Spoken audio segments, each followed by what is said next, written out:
Photo తీయండి photo తీయవా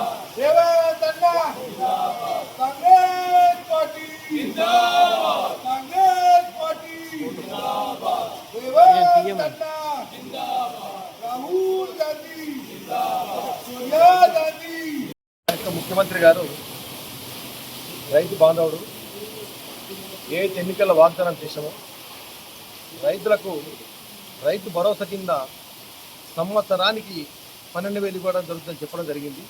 దాంట్లో భాగంగా ఇప్పుడు కాంగ్రెస్ పార్టీ ఆధ్వర్యంలో మరి ఇక్కడ వారికి పాలాభిషేకం చేయడం జరిగింది. మరి ఇదే కార్యక్రమం గ్రామాలలో యొక్క మండల హెడ్ క్వార్టర్లో కూడా రైతులందరూ సంతోషంగా వారికి పాలాభిషేకం జరుగుతుంది. కాబట్టి మరి ఇటువంటి ముఖ్యమంత్రి గారిని మా యొక్క జిల్లా పీసీ అధ్యక్షుడు మహేష్ కుమార్ గారి సారథ్యంలో కాంగ్రెస్ పార్టీ రాబోయే రోజుల్లో కాంగ్రెస్ పార్టీని కూడా మళ్ళీ అధికారం తీసుకురావాలని రైతులందరూ ఉత్సాహంగా ఉన్నారు. కాబట్టి మీరు ఏదైతే గతంలో అప్పుల ఇచ్చినా కానీ అన్నిటి కూడా దిగమింగుకొని రైతుకి ఇచ్చిన ఎక్కడ కూడా రైతుకు ఇచ్చిన అయితే మాట ప్రకారం కూడా రైతు రుణమాఫీ అయితేనేమి, రైతు ఏదైతే వడ్లకు బోనస్ అయితేనేమి ఎకరాన 500 రూపాయలు క్వింటాల్కు 5 రూపాయలు ఇవ్వడం జరుగుతుంది. కాబట్టి ఈ విధంగా తూచా తప్పకుండా ఈ యొక్క ఖరీఫ్ సీజన్లో రైతులకు సుమారు 4 ఎకరాల వరకు ఎకరాన 6,000 రూపాయల చొప్పున ఇవ్వడం జరిగింది. కాబట్టి రైతులు సంతోషం వ్యక్తం చేస్తారు. కాబట్టి దాంట్లో భాగంగా మా యొక్క జిల్లా కాంగ్రెస్ ఆఫీసులో వారికి పాలాభిషేకం చేయడం జరిగింది.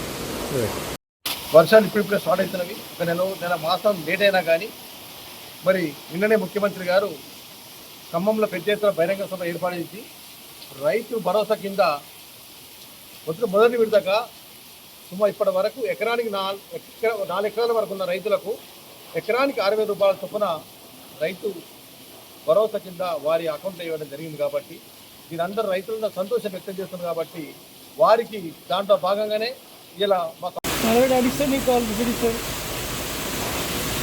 కాంగ్రెస్ ప్రభుత్వం గతంలో కానీ ఇప్పుడు కానీ ఎప్పటికీ రైతు ప్రభుత్వాన్ని మరోసారి నిరూపించడం జరిగింది.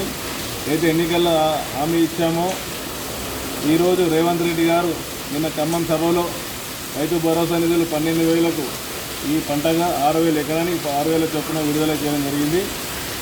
ఇప్పుడు వర్షాకాలం మొదలైన సందర్భంలో ఈ పంటకు సాగు సహాయార్థం ప్రతి ఎకరానికి 6,000 ప్రతి రైతుకి ఈరోజు రావడం జరిగింది. అందులో నేను ఒక రైతుగా నాకు కూడా మెసేజ్ వచ్చింది, నాకు రైతు నిధులు రావడం జరిగింది. కాబట్టి కాంగ్రెస్ పార్టీ చెప్పింది ఫాలో అవుతుంది, ఖచ్చితంగా దాన్ని అమలు పరుస్తుంది. అదేవిధంగా గతంలో కాంగ్రెస్ ప్రభుత్వం చెప్పిన హామీలన్నీ నెరవేరుస్తూ ఒక్కొక్కటిగా మన నిధులు ఏ విధంగా వస్తున్నాయో ఆ విధంగా అందరికీ సర్దుబాటు చేస్తూ ముందుకెళ్ళిన ప్రభుత్వం. కాబట్టి ప్రజలు గమనించాలి. కొంచెం ఆలస్యమైనప్పటికీ హామీలు ఏవైతున్నాయో అమలు పరుస్తామని ఖచ్చితంగా ఈ సందర్భంగా మీకు తెలియజేస్తాం.